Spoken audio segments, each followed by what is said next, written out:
Shalom Bapak Ibu Saudara yang terkasih di dalam nama Tuhan Yesus. Pada siang hari ini mari kita belajar firman Tuhan yang terambil di dalam 1 Samuel pasal 30 ayat yang ke-7. Alkitab berkata seperti ini. Lalu Daud memberi perintah kepada Imam Abyatar bin Ahimelek, bawalah efod itu kepadaku. Maka Abyatar membawa efod itu kepada Daud. Nah saudara, ayat ini menceritakan bahwa waktu itu Daud terjepit. Keluarganya ditangkap oleh orang Amalek, dan pengikut-pengikutnya Daud yang masih tersisa ingin membunuh Daud, ingin melempari Daud dengan batu, karena tidak terima bahwa keluarga pengikut yang ada ini juga ditawan oleh orang Amalek. Karena Daud dinilai tidak bisa melindungi sanak family dari para pengikutnya, sehingga Daud mengalami masalah yang bertubi-tubi. Anak istrinya dan ternaknya ditangkap oleh orang Amalek, sementara followersnya, pengikutnya ingin melempari Daud dengan batu sampai mati gara-gara peristiwa penyerbuan orang Amalek. Nah saudara, pada waktu itu Daud sangat terjepit sekali. Dia tidak bisa untuk kuat di dalam hal itu, seakan-akan dia sudah tidak bisa menanggung masalah itu. Nah, apa yang dilakukan Daud ketika dia terjepit? Apa yang dilakukan Daud ketika dia mengalami masalah yang begitu besar dalam hidupnya? Nah, Alkitab berkata bahwa pada waktu itu ketika Daud terjepit, ketika Daud terpojok karena masalah, Daud memanggil Imam Abyatar. Kemudian menyuruh Imam Abyatar membawa efod kepada Daud, dan Daud mencari kehendak Tuhan di situ. Nah, saudara, menarik sekali ketika Daud terjepit, yang Daud lakukan adalah memanggil Imam Abyatar, kemudian menyuruhnya membawa efod. Nah, apa arti tindakan Daud ini, saudara? Nah, di dalam Perjanjian Lama, imam menjadi pengantara untuk seseorang mencari kehendak Tuhan. Dan biasanya imam ketika dia mau mencari kehendak Tuhan, imam itu menggunakan jubah keimaman.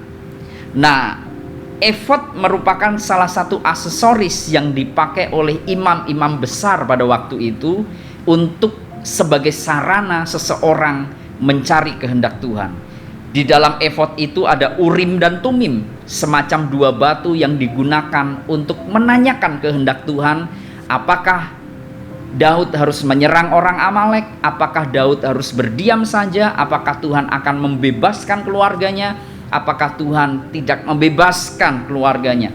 Nah, urim dan tumim ini semacam dua batu yang diundi oleh imam besar sebagai sarana untuk mencari kehendak Tuhan.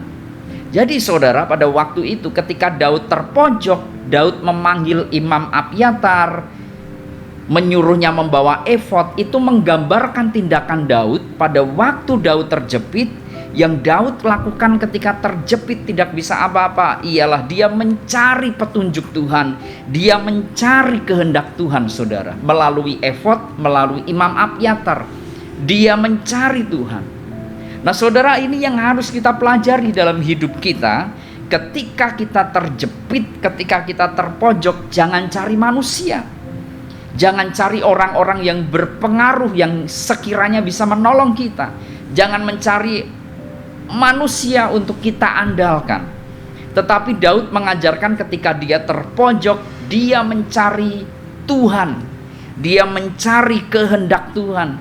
Dia suruh Imam Abyatar datang kepadanya. Dia suruh Imam Abyatar bawa baju keimaman, bawa efod untuk menanyakan petunjuk Tuhan, kehendak Tuhan. Saudara, ini sesuatu yang harus kita pelajari. Kalau kita screening, kita ingat di masa lalu, siapa Daud? Daud merupakan panglima perang yang sangat berprestasi. Daud merupakan panglima perang yang kuat.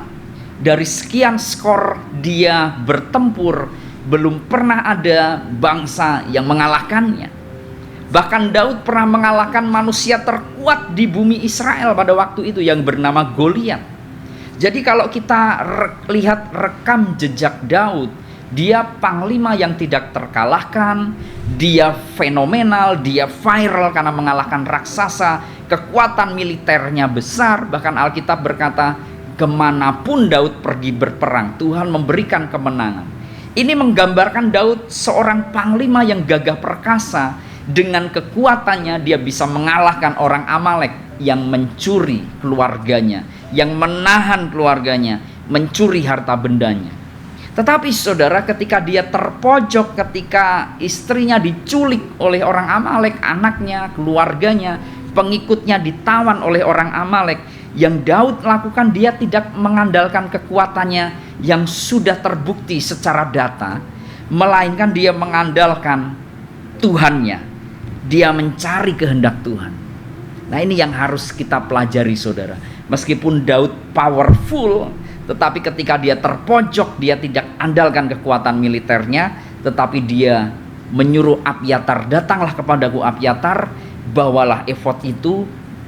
Daud mencari kehendak Tuhan.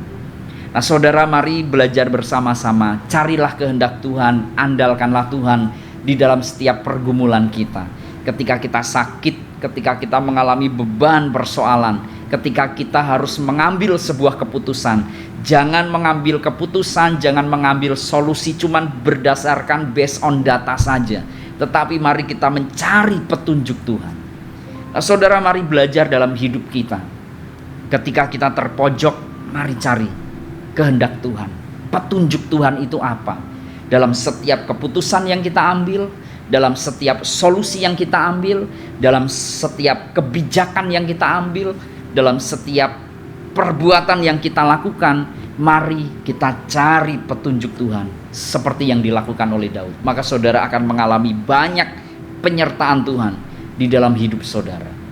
Tuhan Yesus memberkati.